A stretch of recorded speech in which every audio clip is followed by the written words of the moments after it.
여러분들 여행을 해보시면 그곳의 경치들, 그 풍경들이 참 아름답다라고 하는 것을 느낄 것입니다. 또 우리가 캄캄한 밤에 넓은 들판이나 고요한 산 정상 같은 데서 이렇게 해서 하늘을 올려다보면 정말로 거대히 메워버린 그 별들을 보고 있고자 하면은 참 말로 다 표현할 수 없는 그런 경이로움을 느끼게 되어지지요. 그래서 어느 사람들은 그 별들을 보기 위해서 몽골이라고 하는 그런 초원의 나라로 여행을 하고자 원하는 사람들도 있다고 그래요.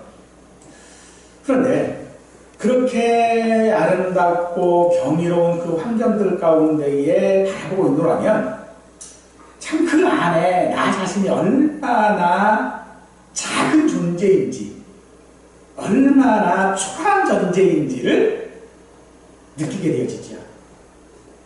다윗도 아마 그런 경험을 했던 것 같습니다. 어린 시절 양떼를 지키던 목동이었던 그는 수많은 별들을 그 밤의 들판에서 보내며 그 밤하늘을 바라보았을 것입니다. 어쩌면 처음에 그는 그저 별을 보고 길을 찾기 위해 별을 보았을지도 모릅니다. 그러나 그의 삶 가운데서 하나님을 깊이 알아갈수록 그의 시선은 완전히 달라지기 시작했습니다. 눈앞에 펼쳐진 그 광활한 우주는 그저 자연현상, 자연이 아니라 살아계신 창조주 하나님의 솜씨라고 하는 증거로서 우리에게 깊은 감탄과 그리고 찬양을 할 수밖에 없게 되어질 것입니다. 이런 것들을 보고 있노라면 우리는 우리 주변 사람들, 특히 내 주변에 성공했다라고 하는 사람들에게 시선이 갈 수밖에 없을 것입니다. 여행도 하고 몽골도 가고 이런 사람들은요, 사실 좀 성공한 사람들 아니겠어요? 여유가 없는 사람들은요, 그런 거 보러 갈 시간도 없고 여유도 없고 돈도 없어요. 그래서 그런 것을 보고 와서 야 정말로 좋더라, 아름답더라, 야 꼭 가봐라 하는 사람들의 말을 우리가 듣고 있노라면 내 자신이 얼마나 초라해지는지를 또 발견하게 되죠. 그러나 사랑하는 성도 여러분, 우리가 그런 자연 환경을 보든 내 주위에 성공한 사람들을 보든 오늘 우리는 그것이 그저 내 마음속에 어떤 하나의 감정으로만 끝나서는 안 될 것입니다. 우리 주변에 그런 성공한 사람들의 화려한 사람들이 넘쳐날 때에 우리는 나는 무엇인가? 도대체 나는 어떤 가치가 있는 사람인가? 하는 그런 질문을 하게 될 것이지만 어쩌면 이 나이 먹도록 그 시간 동안 뭐 했나? 자기 자신뿐만 아니라 세상도 끊임없이 우리에게 나의 가치를 증명하라고 요구하고 있을 것이지만 우리는 오늘 본문을 통하여져서 오늘 우리에게 새로운 답을 듣게 될 줄로 믿습니다. 광대한 창조세계 속에서 드러나는 그 하나님의 영원하고 무한하신 영광을 바라보면서 동시에 그 우주 속의 먼지와도 같은 우리 한 사람 한 사람을 놀라운 사랑과 은혜로 돌보시는 하나님을 만나게 될 것입니다. 세상의 잣대가 아닌 하나님 안에서 우리의 참된 가치와 존귀함을 발견하며 광활한 우주 속에서 먼지처럼 느껴지는 우리 한 사람의 존재가 하나님 안에서 얼마나 놀랍고 존귀한지 오늘 말씀을 통해 완전히 새로운 시선으로 발견할 수 있기를 바랍니다.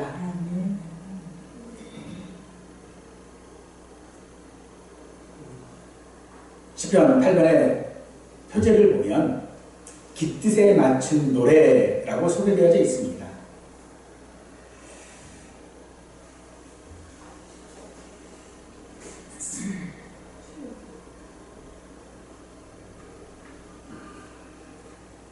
깃뜻이라고 하는 이 말은요,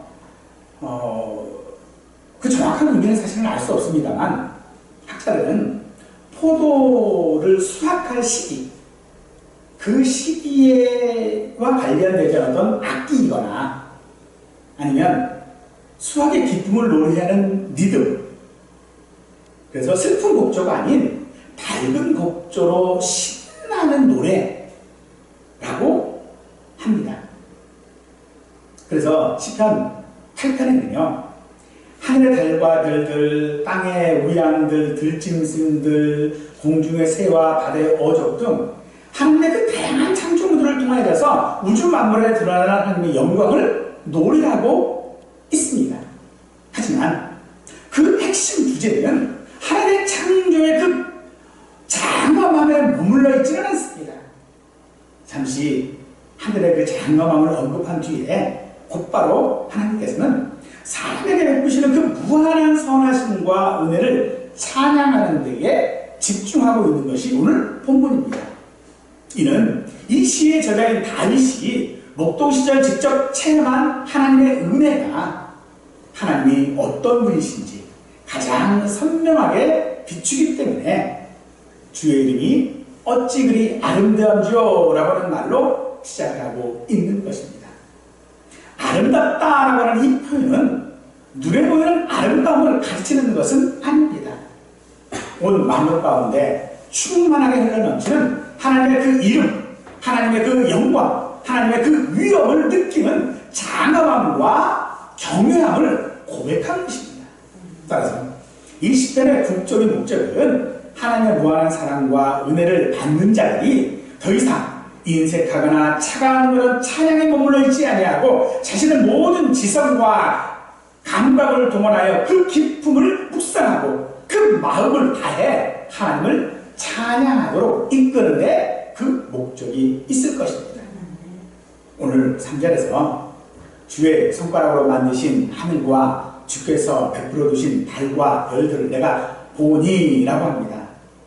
우리 사람의 가치를 논하기에 앞서서 사람을 지신 창조주가 얼마나 위대하고 전능하신 분인지 먼저 선포하고 있습니다. 이 압도적인 창조를 배경으로 설정함으로써 티끌 같은 사람을 향한 하나님의 은혜가 얼마나 파격적이고 놀라운 것인지 극적으로 대비하고 있습니다. 여러분들 우주 사진을 본 적이 있으실 겁니다. 그 거대한 입이 딱 떨어지죠. 수천억 개의 은하, 그 안에도 수천억 개의 별들 상상이 되지 않습니다. 그런데 그 모든 것을 하나님께서 손가락으로 툭 하고 만드셨다는 겁니다. 전력을 다해서 끙끙대면서 만드신 것이 아니라 그저 가볍게 손가락 하나로 지으셨다는 이 스케일이 자연스럽게 우리로 하나님을 경외하게 만들어주지요. 삶의 상상력으로는 가늠을 찾을 수 없는 이 거대한 우주를 하나님께서 단지 손가락 하나로 지으셨다라고 하는 이 창조가 하나님께는 얼마나 쉽고 가벼운 일인지를 보여주는 비유입니다. 우리에게는 상상이 불가능한 일이 하나님께는 그저 손가락 하나로 되는 일이라니 놀랍지 않습니까? 우리는 어떤 작은 일을 하는데도요, 얼마나 애를 써야 하고 노력해야 합니까? 어느 하나 쉬운 일이 없는 것이 우리 인생 아닙니까? 그러니 이 세월을 사는 동안 열매라고 내세울 것이 없고 그 사실이 한없이 부끄러워지고 그래서 하나님을 원망하게 되는 것이 오늘 우리의 모습입니다. 성도 여러분, 다시 우리가 하늘을 바라보십시다. 하나님을 모르는 사람도 이 웅장한 우주와 이 자연 앞에서 와, 정말 멋있다, 감탄을 합니다. 그래서 사진도 찍고요, 감탄도 하면서 일상으로 돌아옵니다.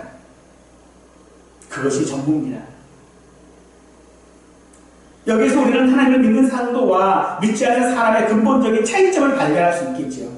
성도는 그 아름다운 통에 그것을 만드신 하나님을 보게 되어집니다. 멋진 그림을 보면 와, 좋다 해서 끝나는 것이 아니라 이 그림을 그리는 화가가 누굴까? 라고 하는 그 궁금증으로 넘어가는 것처럼 오늘 우리에게 있어서의 이 장엄한 우주와 자연은요, 그저 감탄의 대상, 감상의 대상이 아니라 자연스럽게 이것을 만드신 하나님께 예배와 찬양으로 이어져야 한다는 것입니다. 우리가 무심코 지나가는 그런 하늘과 나무와 꽃, 그 속에서 우리는 섬세하신 그 하나님의 손길을 발견해 보시기를 바랍니다. 그리고 그렇게 발견했다면 그저 감상하고 감탄을 하는 데서 멈추지 마시고 주 하나님 지으신 모든 세계 이렇게 찬양으로 고백할 수 있기를 바랍니다. 그런데 이처럼 온 우주를 손가락으로 지으신 만큼 능력이 상상조차 할 수 없으신 이 광대하신 하나님께서 더 충격적인 일을 벌이십니다. 하나님은 수천억 개의 은하가 펼쳐진 그 우주의 그 광활함으로부터요, 시선을 좁혀서 이 땅의 한낱 먼지 한 톨에 불과한 존재에게로 초점을 맞추고 계십니다. 바로 저와 우리 여러분들입니다. 이 거대한 우주에서 시선을 돌려 지구라는 곳에, 대한민국이라는 곳에, 서울이라는 이 도시에, 노원구라는 이곳에 아무것도 아닌 먼지 한돌 같은 존재인 나에게 초점을 맞추시는 그 하나님께 다윗은 절기하듯이 묻습니다. 사람이 무엇이기에 주께서 그를 생각하시며 인자가 무엇이기에 주께서 그를 돌보시나이까? 이 질문은요, 사람인간 무엇인가 하는 그런 철학적 질문이 아닙니다. 하나님의 그 도무지 이해할 수 없는 은혜 앞에서 터져나오는 경이로운 탄성이고 감격의 고백인 것입니다. 난 왜 이렇게 보잘것없는 존재일까? 한 그런 자기 비하나 우울함이 아니라 오히려 그 반대라는 것입니다. 도저히 이해할 수 없는 그 하나님의 은혜 앞에 터져나오는 그 신앙의 고백인 것입니다. 대체 내가 뭐라고? 저 광대한 우주를 만드신 하나님께서 나 같은 존재를 기억하시고 심지어 직접 찾아오시기까지 하시는 것입니까? 우주를 창조하신 그 위대하신 하나님께서 깨지기 쉽고 보잘것없는 질그릇 같은 죄인인 우리를 잊지 않고 기억하시고 친히 찾아와 돌보신다는 것이야말로 오늘 우리가 감히 측량할 수 없는 은혜 아니겠습니까? 이것이 바로 하나님 앞에 우리의 가치인 줄 믿으시기 바랍니다. 세상은 우리의 소유나 우리의 능력이나 우리의 뇌로 우리의 가치를 평가합니다만 우리의 진짜 가치는 그런 것에 있지 않습니다. 온 우주의 창조주께서 나약하고 죄 많은 나 한 사람을 기억하시고 돌보신다는 그 사실 안에 우리의 참된 가치가 있는 줄 믿으십시오. 세상의 기준이 아닌 나를 향한 하나님의 그 경이로우신 시선 안에서 나의 가치를, 우리의 가치를 발견할 수 있기를 바랍니다. 저 수천억 개의 별을 만드신 분이 깨지기 쉽고 시습성이신 나를 잊지 않고 기억해 주실 뿐만 아니라 심지어 내 삶에 직접 찾아와 돌보신다라고 하는 이 사실은 정말 상식적으로 말이 안 되는 이야기 아닙니까? 우리의 상식과 우리의 어떤 합리적인 생각들, 이론들, 그 어떤 것들을 다 뛰어넘어도 나는 그런 것을 받을 자격이 없습니다. 그런데 그런 나에게 하나님의 은혜가 주어진 것입니다. 하나님의 은혜는요, 거기에서 멈추지는 않습니다.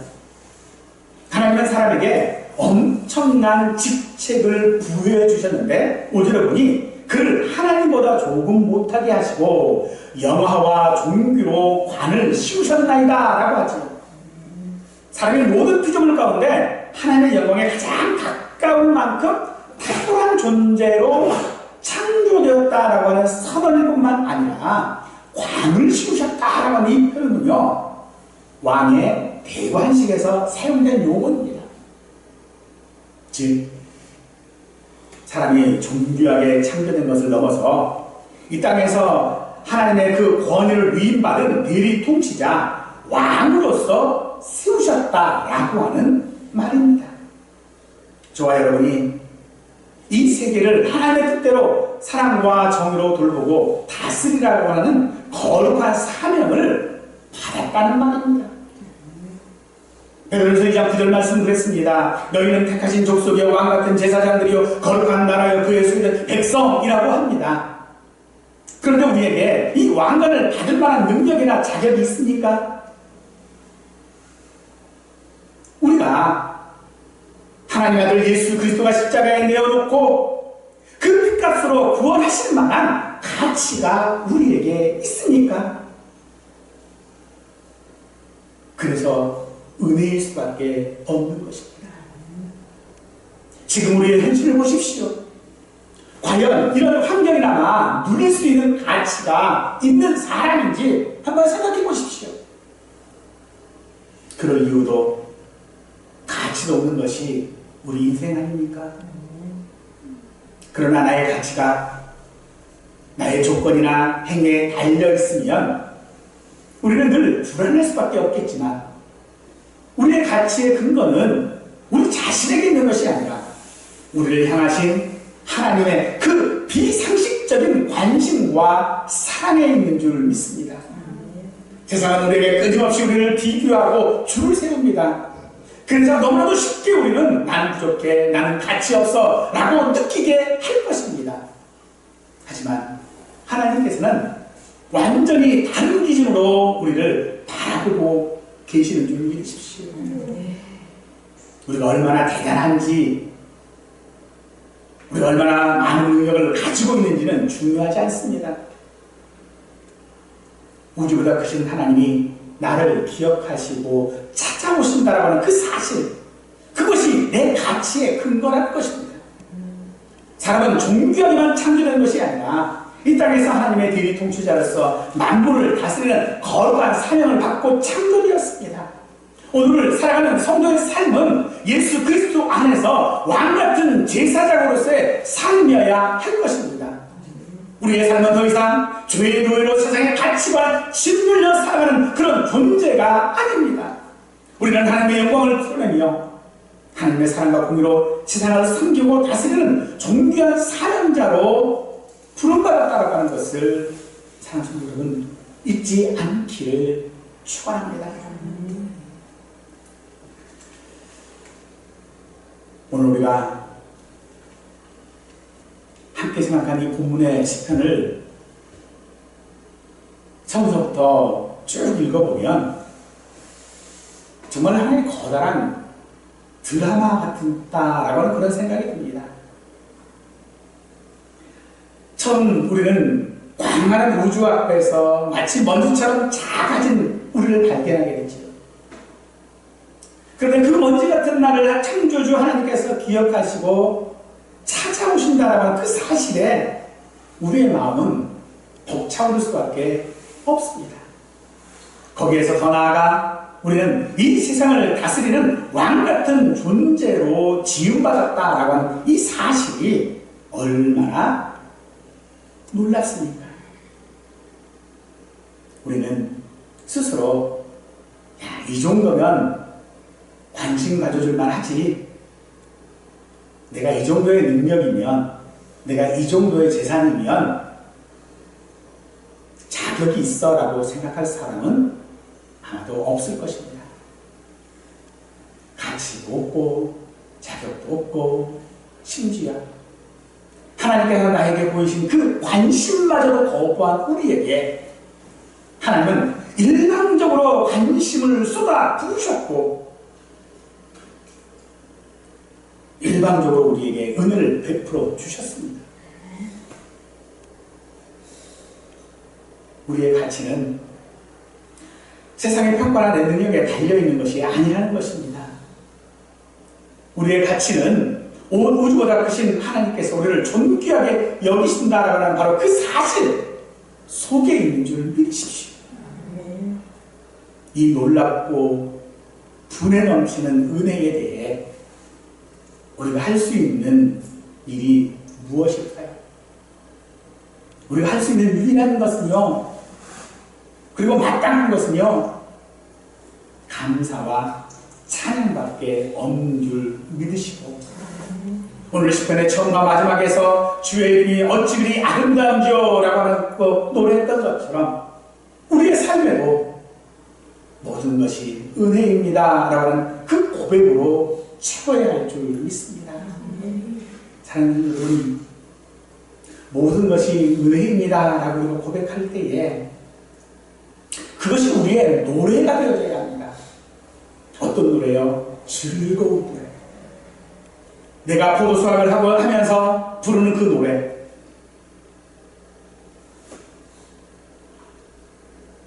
그런데 우리는 그 노래를 모든 것이 은혜입니다 라고 하는 그 말을 언제 하지요?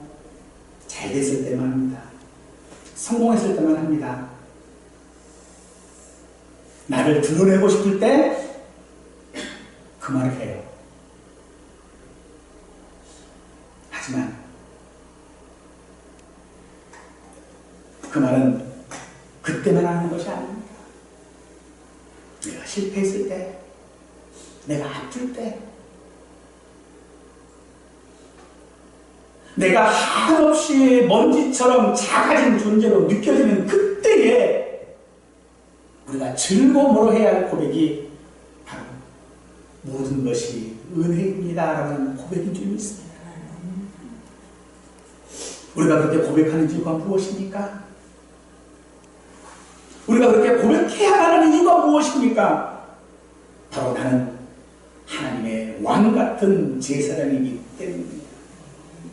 나는 하나님께서 만드신 그의 소유된 자녀이기 때문입니다.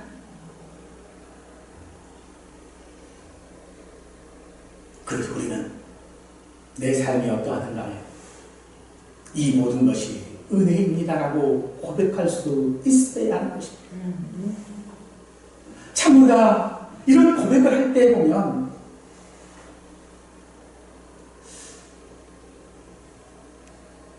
일부러는 그렇게 고백을 하는데 우리 속마음은 이런저런 핑계를 찾고 있는 것 같습니다. 여전히 하나님께서 손가락으로 만드신 그 경이로운 하늘을 보지 못하고 깨어진 질그릇 같은 내 삶을 보고 있어서 모든 것이 은혜입니다라고 고백하는 그 고백이 내 온 마음을 다한 고백이 아니라 그저 내 입에서 나오는 고백, 천년치대하느라고 나오는 이 고백, 내 자랑하느라고 나오는 고백이 되어주고 있는 것은 아닙니까? 우리는 할 수만 있으면 자꾸 핑계를 찾습니다. 내가 실패한 이유, 내가 안 되는 이유, 못한 이유, 다 이것저것 핑계들을 다 찾아와서 보십시오. 이러면 내가 어떻게 하나님의 은혜라고 할 수 있습니까? 입으로는 하나님의 은혜입니다 라고 말하는데 속으로는 아니요 내 능력입니다 라고 하고 있는 것이 우리의 모습이라는 겁니다. 그러므로 사랑하는 성도 여러분, 오늘 우리의 시선은 나 자신에게 두는 것이 아니라 나를 바라보시는 하나님과 눈을 맞추어야 될 줄로 믿습니다. 그렇기 때문에 로마서 1장 20절 말씀은 우리에게 이렇게 말씀해주고 있습니다. 창세로부터 그의 보이지 아니하는 것들, 곧 그의 영원하신 능력과 신성이 그가 만드신 만물에 분명히 보여 알려졌나니 그러므로 그를 핑계하지 못할지니라. 오늘 시편에서의 다윗이 밤하늘을 바라보면서 느꼈던 그 경외함은 그저 개인적인 감상이 아닙니다. 그것은 우리 모든 사람이 온 우주 만물을 통하여 창조주를 알 수 있도록 열어주신 보편적인 계시이자 하나님의 선포입니다. 이 사실을 우리가 눈을 열어 제대로 발견만 하고 제대로 볼 수만 있다면 온 세상에 하나님의 영광과 능력을 노래할 수밖에 없을 줄 믿습니다. 이 거대한 우주와 경이로운 자연 앞에 누가 핑계를 댈 수 있겠습니까? 사랑하는 성도 여러분, 우주를 바라보면서 밤하늘을 바라보면서 경이로운 자연 환경들을 바라보면서 그것을 만드신 하나님을 발견할 수 있기를 원합니다. 그 경험이 우리 삶으로 들어온다면 정말 우리 삶은요 많은 것이 달라질 것입니다. 우리는 끊임없이 세상의 저울 위에 올라갑니다. 연봉이 얼마인지, 직급이 어떤 것인지, 아파트 평수는 얼마인지, 통장의 잔고는 얼마나 있는지, 자동차는 어떤 자동차를 타고 있는지 등 그 저울의 눈금으로 내 가치를 재고 남과 비교하면 내 삶은 불안하고 불행해질 수밖에 없을 것입니다. 하지만 우리의 진짜 가치, 내가 무엇을 잘해서 내 가치가 있는 것이 아닙니다. 나를 기억하시고 돌보시는 분이 얼마나 위대하신가에 우리의 가치가 달려있는 줄 믿으시고 그 가치의 기준을 하나님께로 옮기실 수 있기를 간절히 축원합니다. 내 통장의 잔고나 살고 있는 집이 내 가치를 증명하는 것이 아니라는 것입니다. 나를 향하신 그 하나님의 놀라우신 시선이 나의 가치를 증거하는 유일한 근거가 되어집니다. 그럼 우리는 더 이상 죄의 노예로 세상의 가치관에 짓눌러 비참하게 사는 존재가 아니라 하나님의 영광을 드러내고 이 세상을 섬기고 돌보는 존귀한 사명자가 되어져야 합니다. 일상의 모든 순간이 바로 우리의 통치 영역이고 우리가 감당해야 하는 사명의 자리라고 하는 생각이 우리에게 필요한 것입니다. 오늘 또 어제 그리고 내일 우리가 무심코 지나치는 그 길가의 작은 풀 한 포기,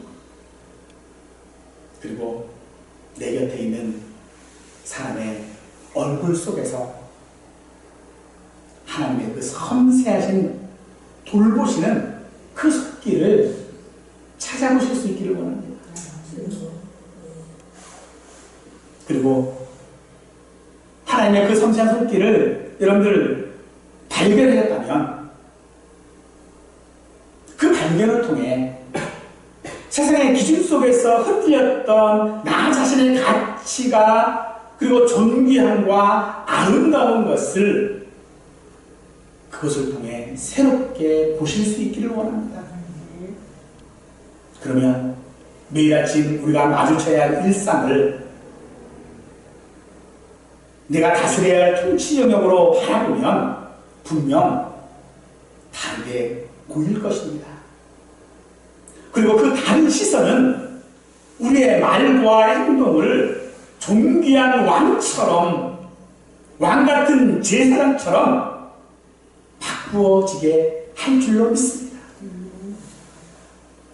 우리의 삶이 여전히 우리의 시선과 마음과 언어를 통해 드러나고 그 은혜의 통로로 사용되어지고 복의 통로가 되어줄 줄로 믿습니다. 이해할 수 없는 은혜, 그 은혜가 우리의 삶을 이끄시고